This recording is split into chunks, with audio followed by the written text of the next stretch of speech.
Materi yang pertama adalah latar belakang. Perkembangan ekonomi syariah di Indonesia tidak lepas dari kebutuhan masyarakat terhadap lembaga keuangan yang lebih adil, transparan, dan bebas riba. Baitul Mal wal Tamwin atau BMT hadir sebagai bentuk lembaga keuangan mikro syariah yang berperan dalam memperdayakan usaha mikro, usaha kecil dan menengah atau UMKM, serta membantu memperhasilkan rendah dalam mendapatkan akses keuangan yang layak. Materi yang kedua adalah masalah. Yang pertama, bagaimana sejarah berkembang Baitul Mal wa Tamwil di Indonesia. Yang kedua, apa pengertian Baitul Mal wa Tamwil. Yang ketiga, apa saja fungsi Baitul Mal wa Tamwil dalam memperdayakan ekonomi masyarakat. Yang keempat adalah apa tujuan utama pendirian BMT dalam konteks ekonomi syariah.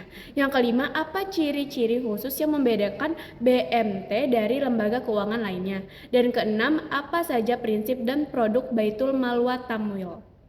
Yang ketiga adalah tujuan. Yang pertama, menjelaskan sejarah perkembangan BMT di Indonesia. Yang kedua, menguraikan pengertian BMT. Yang ketiga, menjelaskan fungsi-fungsi BMT dalam kegiatan ekonomi masyarakat. Yang keempat, mengidentifikasi tujuan pendirian BMT dalam meningkatkan kesejahteraan ekonomi umat. Yang kelima, mendeskripsikan ciri-ciri BMT sebagai lembaga keuangan mikro syariah. Yang keenam, menjelaskan prinsip. Dan yang keempat adalah sejarah Baitul Mal wa Tamwil.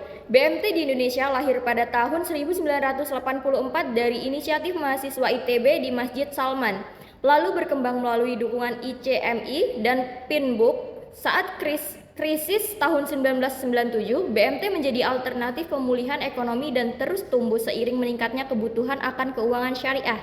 Yang kelima adalah pengertian Baitul Mal wa Tamwil. BMT adalah lembaga keuangan mikro syariah berbasis masyarakat yang menghimpun tabungan dan menyalurkan pembiayaan usaha untuk memberdayakan kelompok menengah ke bawah dan UMKM sebagai solusi atas sulitnya akses pendanaan formal. Yang keenam, fungsi BMT. 1. Menyediakan layanan pembayaran bagi lembaga maupun perorangan. Kedua, memberikan informasi terkait risiko, keuntungan, dan peluang keuangan. Yang ketiga, menghimpun dan menyalurkan dana antara pihak yang surplus dan defisit. Selanjutnya, tujuan BMT. Yang pertama, memberdayakan UMKM melalui bantuan modal dan pembiayaan. Kedua, meningkatkan kesejahteraan ekonomi anggota dan masyarakat. Ketiga, menjadi alternatif keuangan bebas riba agar masyarakat terhindar dari rentenir. Selanjutnya, ciri-ciri BMT. Yang pertama, berorientasi pada keuntungan bersama dan manfaat ekonomi anggota. Kedua, dibangun dari masyarakat dengan memanfaatkan sumber daya lokal. Yang ketiga, menjadi lembaga milik bersama yang melibatkan partisipasi masyarakat. Prinsip dan produk inti BMT. Produk penghimpun dana mengumpulkan zakat, infak, sedekah, serta dana sosial seperti hibah dan wakaf. Produk penyaluran dana menyalurkan zakat kepada 8 asnaf, serta dana sosial lainnya untuk pemberdayaan masyarakat miskin dan kegiatan sosial. B. Prinsip dan produk inti BMT. 1. Prinsip bagi hasil pembiayaan mudharabah dan musyarakah dengan bagi hasil usaha.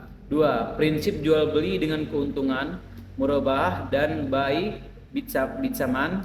Ajil adalah jual beli dengan margin keuntungan bagi BMT. 3. Prinsip non profit pembiayaan Qardul Hasan yang bersifat sosial tanpa orientasi keuntungan. Kesimpulan, BMT adalah lembaga keuangan mikro syariah yang menggabungkan fungsi sosial, zakat, infak, sedekah, dan fungsi pembiayaan usaha berbasis syariah, mudharabah, musyarakah, murabah.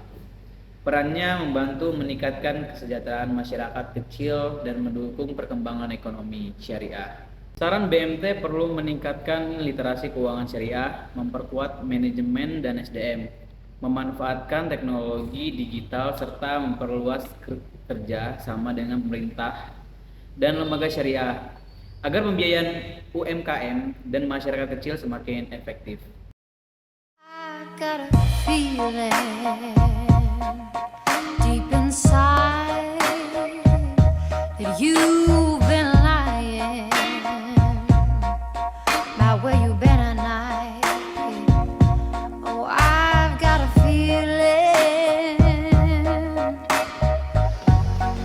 so you better learn to treat me